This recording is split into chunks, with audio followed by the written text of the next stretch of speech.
चुनाव के ताज़ा परिणामों के बाद दिल्ली में बीजेपी किस तरह से आम आदमी पार्टी को लेकर अपनी रणनीति तैयार कर रही है, बातचीत करेंगे दिल्ली बीजेपी प्रदेश अध्यक्ष वीरेंद्र सचदेवा से।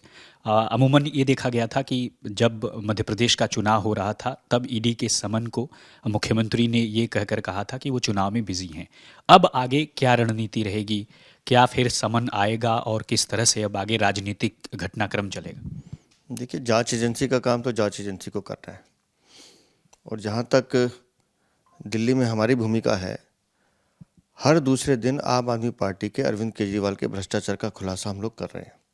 अभी हमने जल बोर्ड को लेकर एक बहुत बड़ा खुलासा किया है और ऐसे कई खुलासे की लाइन लंबी है। और आम आदमी पार्टी, उनके मुखिया, उनके नेता, ये उन सब सही जगह पे पहुंचेंगे क्योंकि इन्होंने दिल्ली को लूटने का काम किया है। अब जिन चुनावों में मुख्यमंत्री व्यस्त होने की बात कर रहे थे, मध्य प्रदेश, राजस्थान, छत्तीसगढ़ की जनता ने इनके मुंह पे तमाचा मारा है। नोटा से भी कम वोट मिले हैं इनको, नोटा से भी कम वोट मिले हैं, मतलब कहीं भी 1% भी नहीं छू पाए हैं।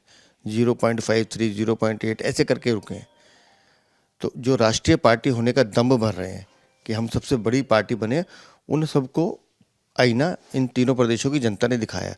और दिल्ली की जनता भी इन प्रदेशों से अलग नहीं है।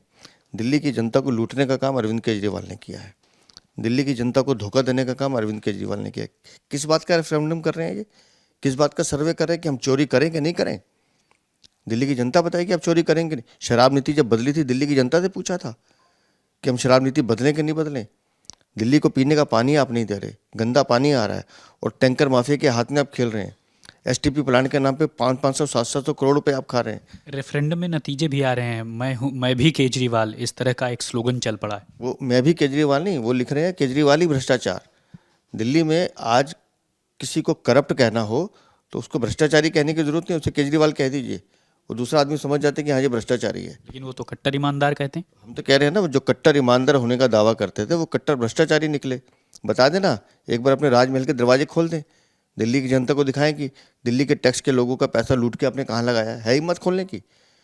बताए ना शराब नीति क्यों बदली, कि शराब नीति में घोटाला नहीं है, बार बार दावा करते हैं। तो करा ले मनीष सिसोदिया की बेल। क्यों संजय सिंह जेल में, क्यों सत्येंद्र जैन को जमानत पे लेके घूम रहे हैं आप? आपको वीरेंद्र जी, क्या ये लगता है कि राजधानी दिल्ली में जो भ्रष्टाचार है वो आने वाले चुनाव में 2025 के आम चुनावों में 2024 के एक मुद्दा बन सकता है? दिल्ली में अराजकता का शासन है अरविंद केजरीवाल का, और भ्रष्टाचार ही सबसे बड़ा मुद्दा है। जो आदमी अपने बच्चों की झूठी कस्में खाकर आया है, जिस आदमी ने दिल्ली की जनता को लूटा है, उसने दिल्ली की जनता के साथ धोखा किया, विश्वासघात किया। इस आदमी में गैरत नाम की कोई चीज़ नहीं है। निकृष्ट लोग हैं ये, झूठ भी बोलते हैं और गुर्राते भी हैं, और इनकी गुर्राहट दिल्ली की जनता बाहर करेगी।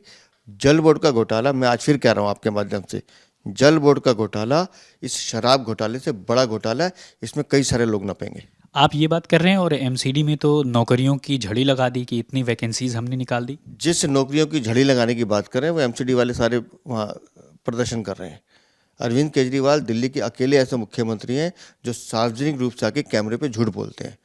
उन्होंने कहा कि मैं इतने हजार लोगों को नौकरी दे रहा हूँ, कॉन्ट्रैक्ट पे है, किसी कंपनी को ठेका दिया है, 11 महीने का अनुबंध पे दिया है, और उस पर भी कमीशन देनी पड़ रही है उनको। तो जो सफाई कर्मचारी एमसीडी में पक्का होना चाहते हैं, जिन लोगों को एमसीडी में नौकरी मिलनी चाहिए, उनकी पीठ पे भी छुरा घोंपा अरविंद केजरीवाल ने।